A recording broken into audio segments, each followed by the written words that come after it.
आता पढ़ाई बेटा।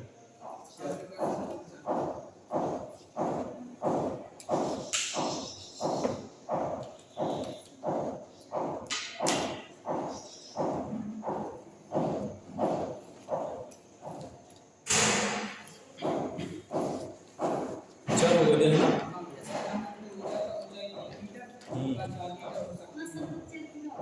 चल कंप्लीट कर बेटा बताओ, ठीक है। थोड़ा जरा बताओगे हमें चल क्या होते हैं, बता दो ये। कहा था घर पे आके पढ़ लिया करो थोड़ा सा, हैं? हाँ बता कोई बोलो। किसी व्यक्ति का वह लक्षण हाँ जो दो या दो से अधिक बोलते आओ। मान ग्रहण कर सकता है। ठीक है, सीधी सी बात है। कोई भी चीज कोई व्यक्ति जो एक मान नहीं रहे, कांस्टेंट वैल्यू नहीं होनी चाहिए, ठीक, चर होती है।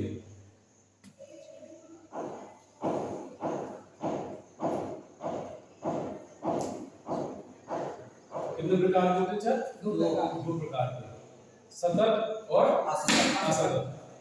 असतत कौन से होते हैं? दो या दो से अधिक हाँ हाँ बोलते आओ। दो या दो से उसके बीच के मानों को दो या दो से अधिक मान तो ग्रहण करते हो, लेकिन उनके बीच के सभी संभव मान को ग्रहण ना कर सके, ठीक। असतत चर, असतत चर। और जो दो से अधिक मान ग्रहण कर सकते हैं लेकिन उनके बीच के भी मानों को जो ग्रहण कर सके वो सतत चर हो जाएंगे, ठीक। जैसे 3 से 4, 4 से 5, 3.4। हाँ हाँ पॉइंट में रहेगा सर।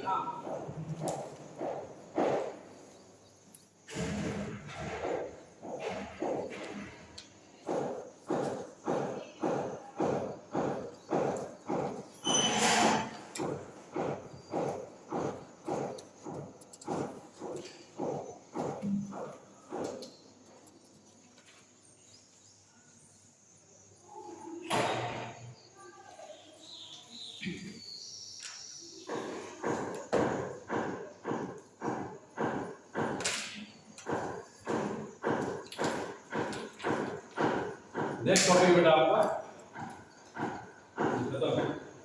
ठीक, वर्गीकरण, सारणीयन, ठीक, और वेरिएबल। ये तीन टॉपिक थे, ये तो आपका कंप्लीट है।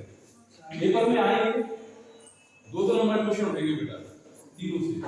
अगर ये आ गए, चर क्या है समझाइए, वर्गीकरण क्या है समझाइए, ठीक, सारणीयन क्या है समझाइए। 2 नंबर ये क्वेश्चन अपने कंप्लीट। 6 नंबर तुम्हारा डन है बिल्कुल, ठीक, जितना लगवाया उसको लिखना, ठीक।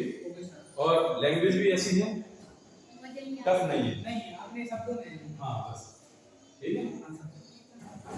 किताब की लैंग्वेज नहीं है उसमें, किताब की लैंग्वेज तो पड़ जाती है, ठीक।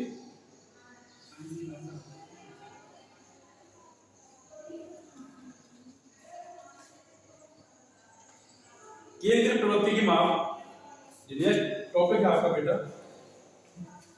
और यहीं से बस बढ़िया अच्छे टॉपिक हमारे शुरू। केंद्रीय प्रवृत्ति की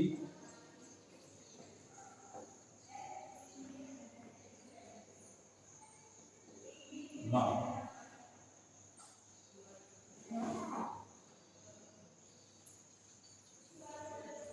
ठीक।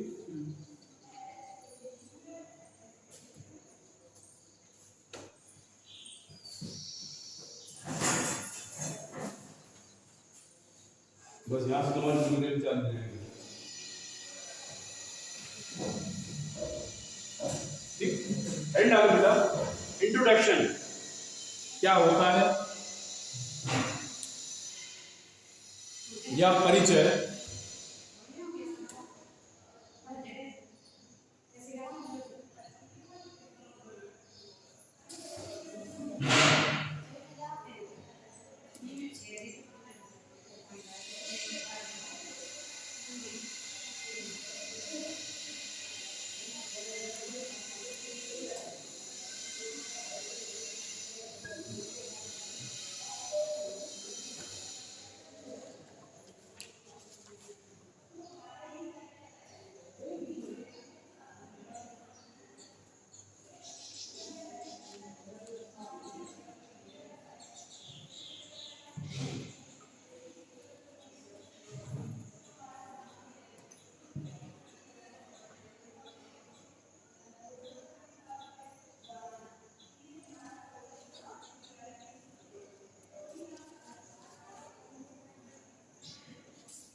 देखिए देखिए समंकों को तुम लोग हिंदी मीडियम में मीडियम हो हिंदी मीडियम बोलो समंकों को समंक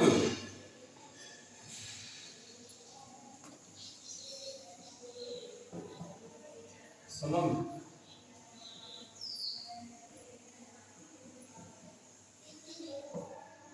वहां पढ़े ठीक डाटा कलेक्ट करते हैं वहां पढ़े उसको समंक भी कहते हैं ठीक अच्छा टर्म होता है इसलिए लिखाते हैं आंकड़ा ही लिखाते हैं ठीक समंकों को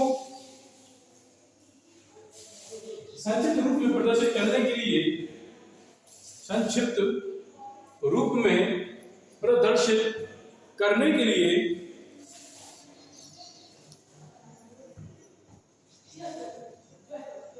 विभिन्न प्रकार की मापों का प्रयोग किया जाता है विभिन्न प्रकार की मापों का प्रयोग किया जाता है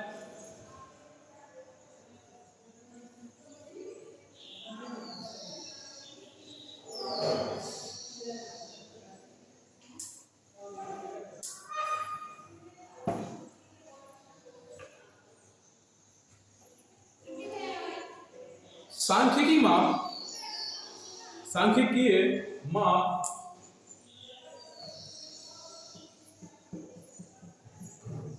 सांख्यिकीय माप नहीं सांख्यिकीय माध्य माध्य बेटा सांख्यिकीय माध्य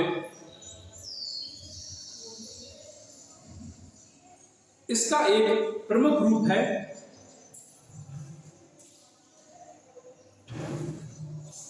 इसका एक प्रमुख रूप है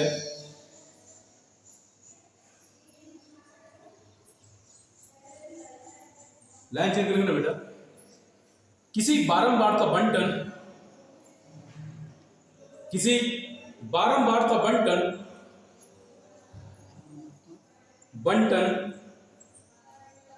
अथवा समंकों का सांख्यिकीय माध्य अथवा समंकों का सांख्यिकीय माध्य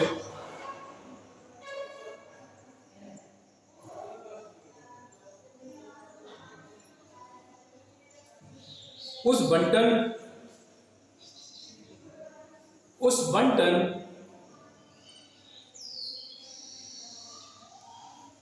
अथवा उन समंकों की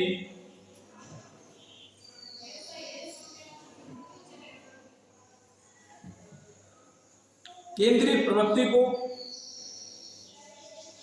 प्रदर्शित करता है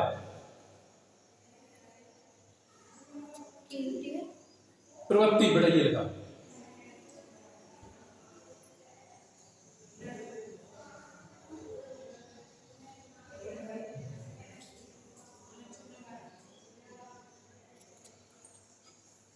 measurement of central tendency measurement of central tendency ठीक इन प्रवृत्ति की माप कहां रहेगा इसलिए सांख्यिकीय माध्य को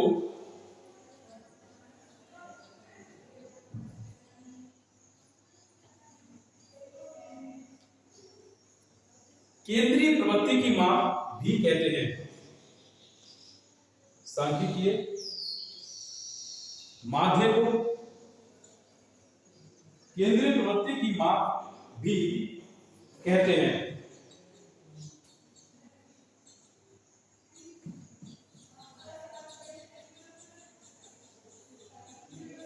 लाइन चेंज करना बेटा समंकों के किसी समूह का माध्य समंकों के किसी समूह का माध्य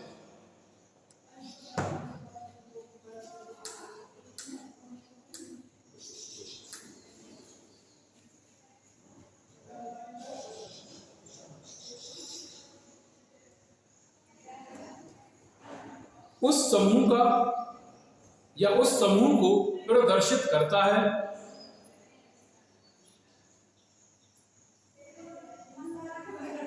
समूहों के किसी समूह का माध्य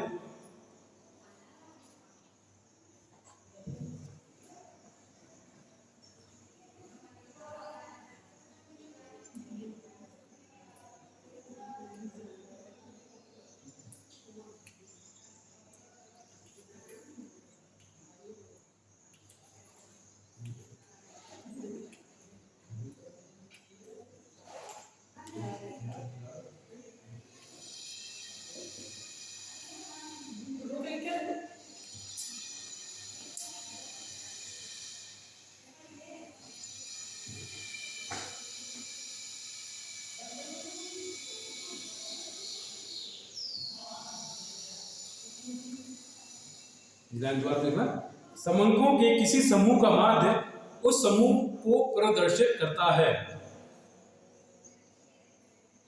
देखो माध्य क्या होता है, ठीक,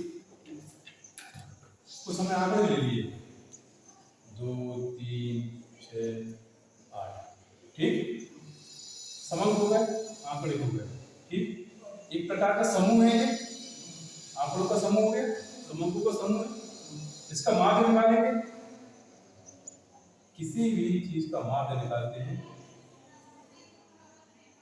कुल बटे संख्या। आंकड़ों का टोटल, कुल आंकड़े बटे आंकड़ों की संख्या, ठीक।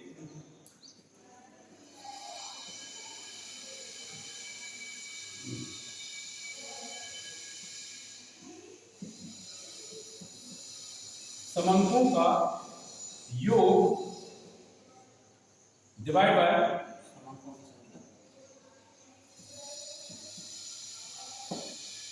समूहों की संख्या, ठीक। माध्य और औसत सेम चीज होती है, ठीक है, एवरेज, ठीक है। क्या करेंगे इसको, ऐड करोगे, 3 2 5 6 5 11 11 8 19, ठीक। संख्या कितनी है समूहों की, 4, ठीक। जो भी इसका आंसर आए वो आंसर, वो माध्य होगा। और वो कहीं ना कहीं जो माध्य आया है वो इसी समूह को प्रदर्शित करेगा, क्योंकि इसकी वैल्यू कितनी आएगी, 4 चौके 16, ठीक, 4 सत्ते 28, 4 पंचे 20, ये 4.75 आई, तो 3 के बाद तो आएगा 4, 4.1, 4.2, 4.3, इसी बीच में लाई करेगा, इसी को प्रदर्शित कर रहा। इसके पहले आता या 8 के बाद आता तो इस समूह को प्रदर्शित नहीं करता। ये 4 पॉइंट समथिंग है, तो 3 या 6 के बीच में आएगा, तो 3 के बाद 4, 4 के बाद 5 और 4.75, यानी 4 और 5 के बीच की कहानी है ये, यानी दीवार सिक्स के बीच में यही कहीं लाई कर रहा होगा बेटा। नंबर आप नंबर लाइन ड्रॉ करोगे तो ये इसी बीच में लाई करेगी, मतलब ये कहीं ना कहीं ये समूह को प्रदर्शित कर रहा है, ठीक है ना। टफ नहीं है, सिंपल है, रोज का रोज निपटाते चलोगे तुम्हारा काम होता जाएगा, ठीक है ना। अब न्यूमेरिकल फॉर्म ही है इसकी बस।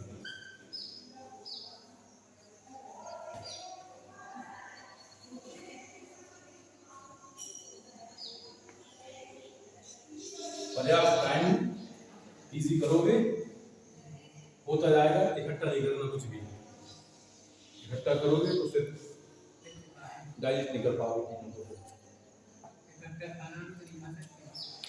बिल्कुल।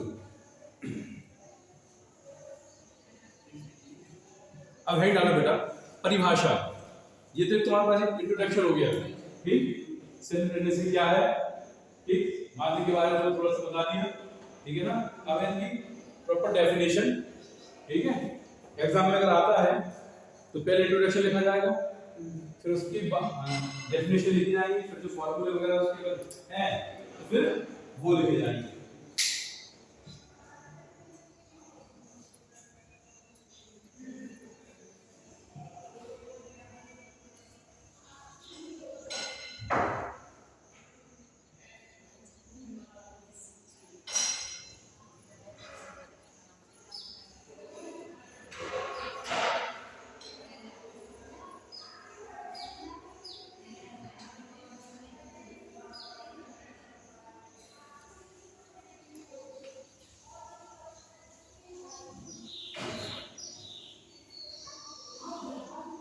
लिखे बेटा सिम्पसन, सिम्पसन नाम है, ठीक है, सिम्पसन एवं काफ्का, काफ्का के अनुसार, ठीक, कॉमा इन्वर्टेड कॉमा, जब ये डेफिनेशन लिखो उसके बीच की इन्वर्टेड कॉमा से क्लोज करके फुल स्टॉप रखना, ठीक।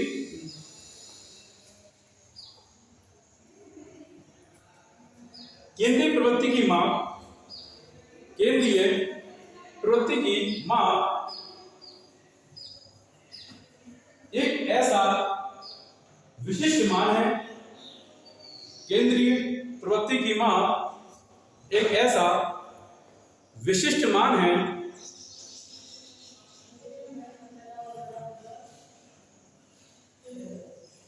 जिसकी ओर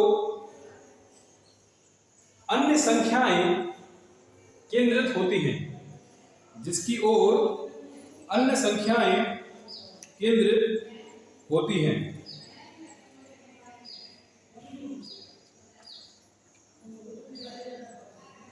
अन्य संख्या केंद्रित होती हैं।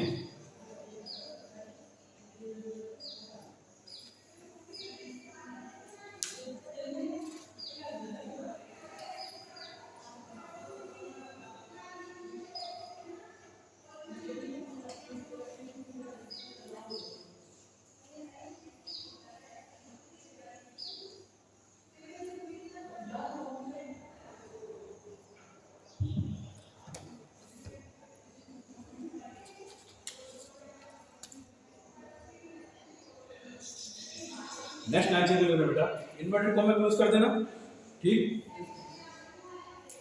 ये बढ़िया ब्लैक लाइन से लिखा करो जब पेपर में आए तो, जब कभी किसी प्रोफेसर की तुम लोग लैंग्वेज लिखते हो, डेफिनेशन में लिखते हो, उनका नाम लिखते हो साइंटिस्ट वगैरह का, तो ये ब्लैक लाइन से लिखा करो, सिम्पसन एंड काफ्का के अनुसार उसको इन्वर्टेड कॉमा से लिखा करो, ये बिल्कुल अलग चमकना चाहिए, हाँ, ठीक है। बाटकिंस के अनुसार,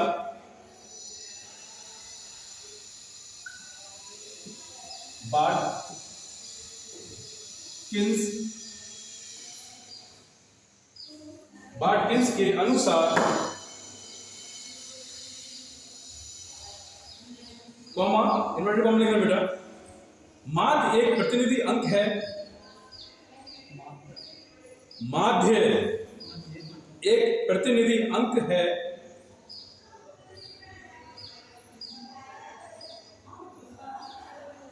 जिसमें आंकड़ों के सार का निष्कर्ष होता है, जिसमें आंकड़ों के सार का निष्कर्ष होता है। अपन ने जो माध्य निकाला था बेटा उस समूह का, ठीक, तो क्या करेंगे, पढ़ने वाला लेना प्रतिनिधि के अंक के जिसमें आंकड़ों के सार का माध्य निकाला, कोई माध्य आया ऐसे ही, ठीक, क्या कह रहा और आगे, इसमें आंकड़ों के सार का निष्कर्ष होता है, आंकड़ों के सार का निष्कर्ष होता है, ठीक है।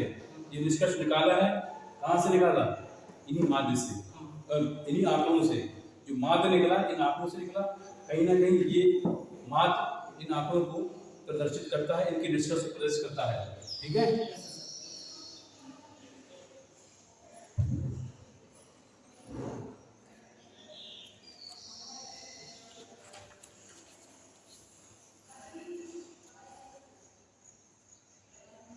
लाइन चलना और लिखना बेटा, अतः हम कह सकते हैं कि, ये पूरा इन्वर्टेड कॉमा में लिखना, अतः हम कह सकते हैं कि, अब लगाना इन्वर्टेड कॉमा, माध्य एक सरल एवं संक्षिप्त अंक होता है, माध्य एक सरल एवं संक्षिप्त अंक होता है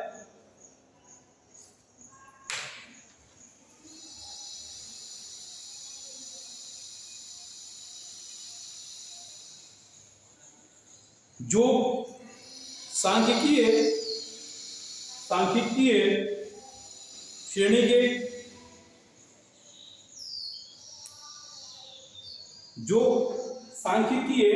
के समस्त पदों का प्रतिनिधित्व करता है।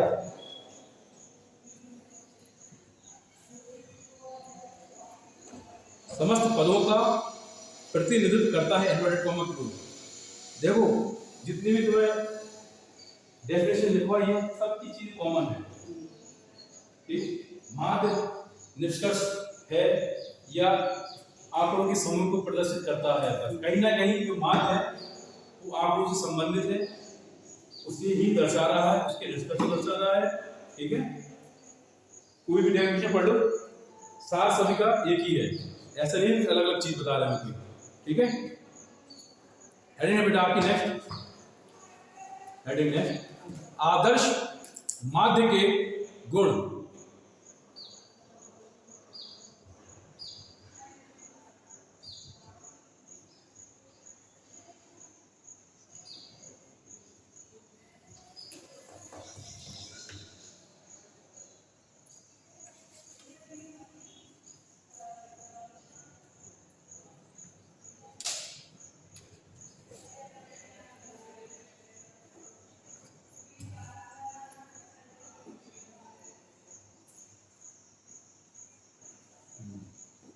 प्रोफेसर यूल के अनुसार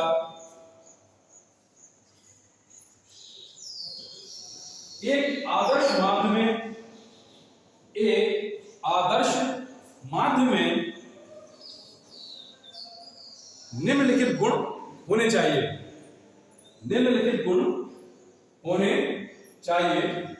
अब पॉइंट वाइज लिखना बेटा।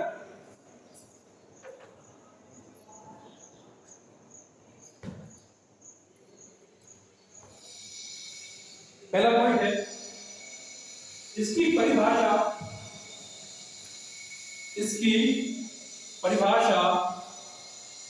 स्पष्ट शब्दों में होनी चाहिए। इसकी परिभाषा स्पष्ट शब्दों में होनी चाहिए।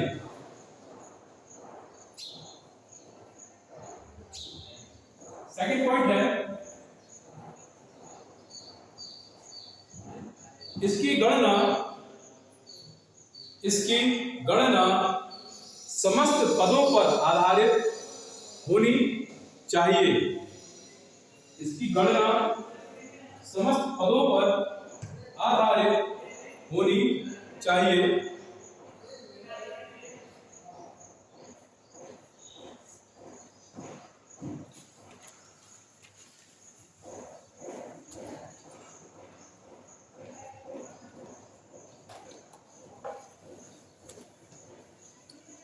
नेक्स्ट, इसकी गणना सरल एवं समझने योग्य होनी चाहिए। इसकी गणना सरल एवं समझने योग्य होनी चाहिए।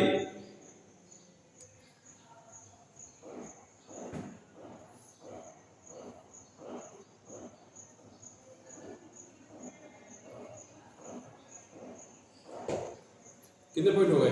3 पॉइंट। यह बीजीय प्रतिपादन के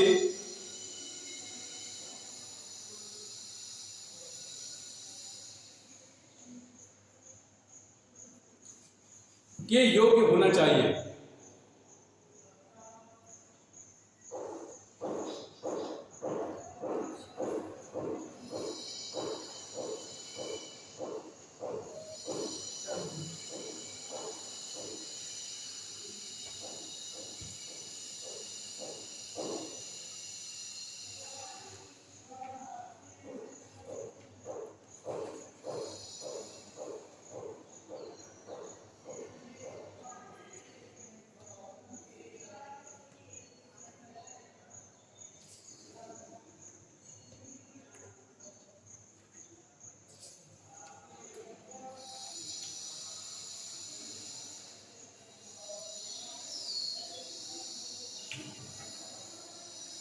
हेडिंग बेटा आपकी सांख्यिकीय माध्य के उद्देश्य।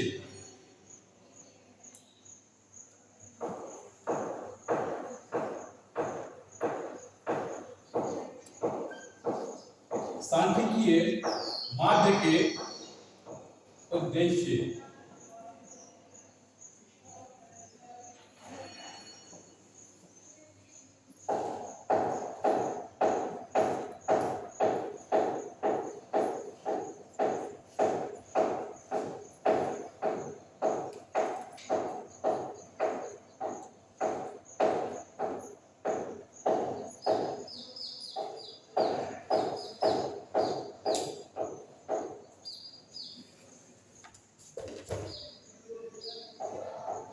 देखिए इसमें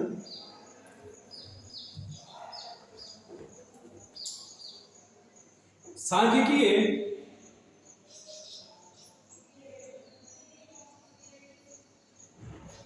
माध्य के निम्नलिखित उद्देश्य हैं।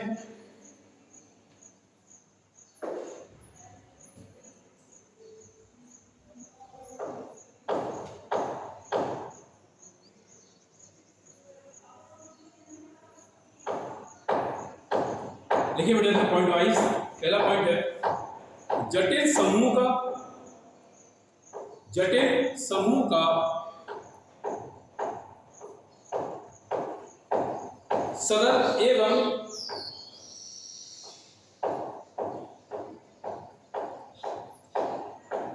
संक्षिप्त रूप में प्रस्तुतिकरण। जटिल समूह का सरल एवं संक्षिप्त रूप में प्रस्तुतिकरण। ठीक है। नेक्स्ट पॉइंट है बेटा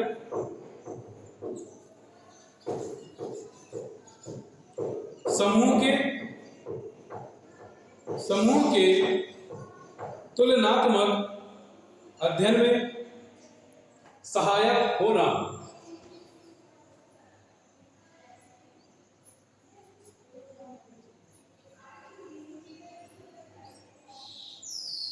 समूह के तुलनात्मक अध्ययन में सहायक होना।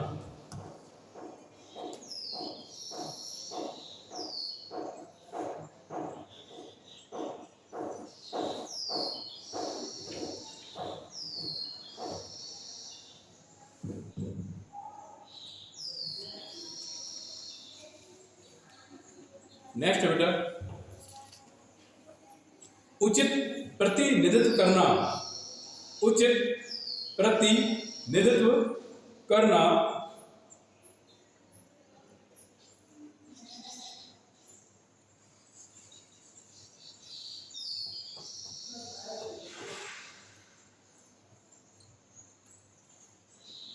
नेक्स्ट और लास्ट है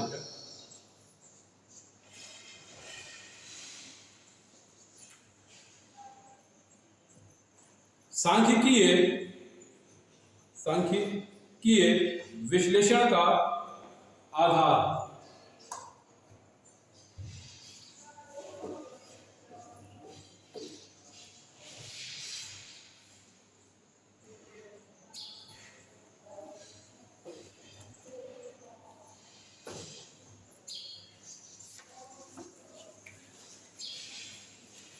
नेक्स्ट टॉपिक बेटा सांख्यिकीय माध्यमों का वर्गीकरण। बड़ी हेडिंग है, इसमें छोटे छोटे पॉइंट आएंगे, छोटे छोटे हेडिंग आएंगे सारी। सांख्यिकीय माध्यमों का